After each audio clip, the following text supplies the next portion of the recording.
I've been attached with the feeling of now waking up with you by my side.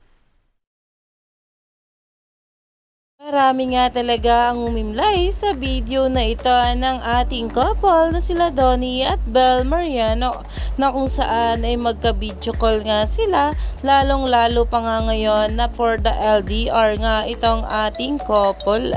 Pero alam naman natin na talagang nasa puso nga sila ng isa't isa. At ito nga ang ating Donnie Pangilinan ay pinost nga ito sa kanyang social media account na talagang umani nga agad ng maraming komento, lalong-lalo na nga at itong ating Belle nga lang daw ang isang babae na nandito nga sa IG feed ng ating Donnie Pangilinan, na alam naman natin na sobrang importante talagang babae ng ating Belle sa buhay ni Donnie. Kaya naman talagang ang mga bula ay kilig malala nga dahil nga rin dito, dahil talaga namang pagkabungad nga ng video na ito ay talaga namang hindi sila makapaniwala dahil minsanan nga lang ang ganitong video. Kaya naman stay tuned lang tayo for more update kila Donnie at Belle sa mga susunod pa na ayuda.